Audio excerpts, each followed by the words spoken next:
Hi, I'm Robert Walker, and this is my speech on CTE. Here's my audience. Hey, I'm Jeremy. I'm Sarah. I'm Dwayne. Ronisha. And Gwen. Has anyone in here ever played a contact sport such as football? Do you have any friends or loved ones who ever played any contact sport such as football?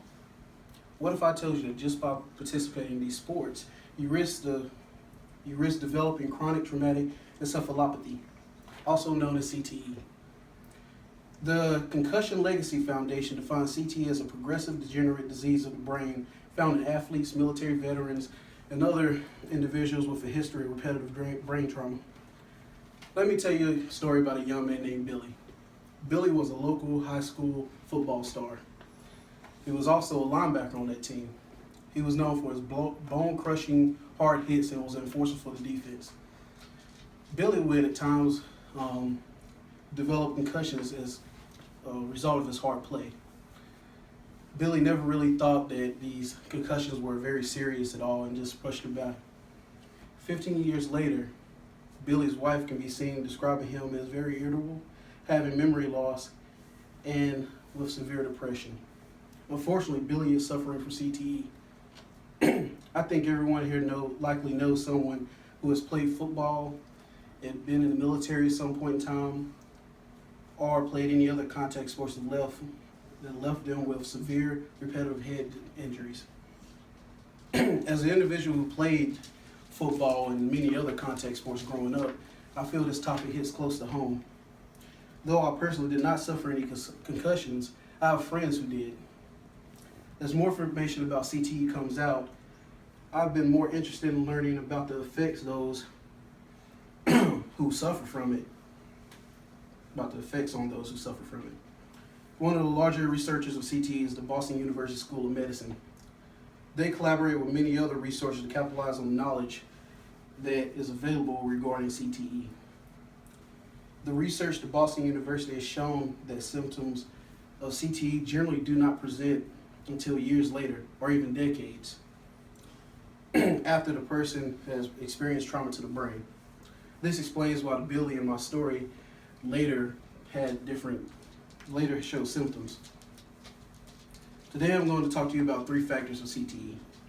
1, what it is and how it's caused. 2, the symptoms. And 3, what can you do to prevent it?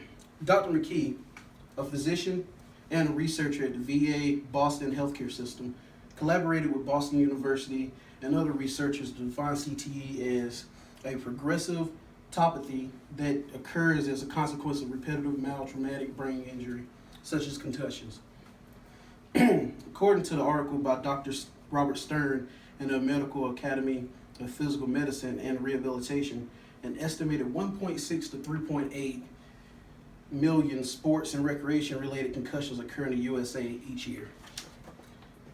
Concussions are caused when the brain and the skull collide with one another.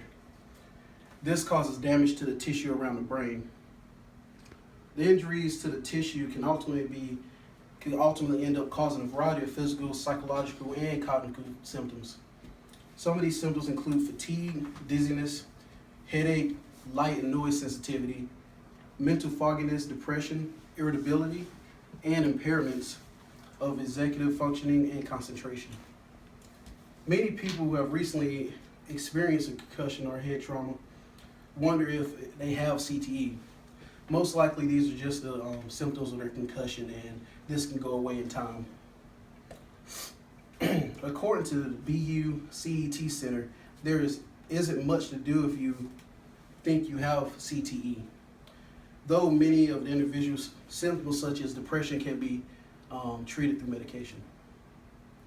There is a lot that can be done to encourage people who actively participate in activities such as football, boxing, or even parachuting to help them get through without having any problems with concussions or CTE.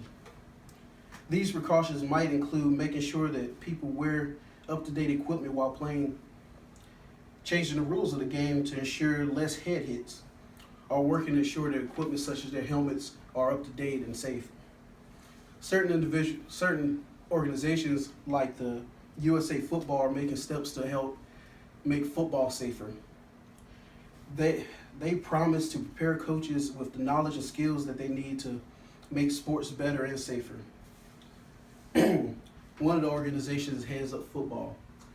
This organization also helps teach coaches how players should tackle and do a better job of promoting safety during this activities. The Mayo Clinic reports that signs and symptoms of concussion may include headache or feeling pressure in the head, temporary loss of consciousness, confusion, dizziness, nausea, vomiting, slurred speech, fatigue, and that's just to name a few.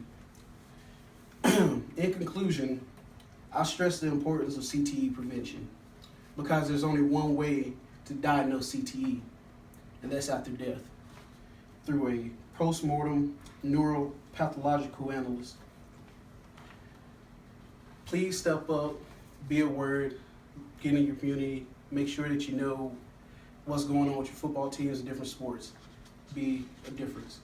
Thank you.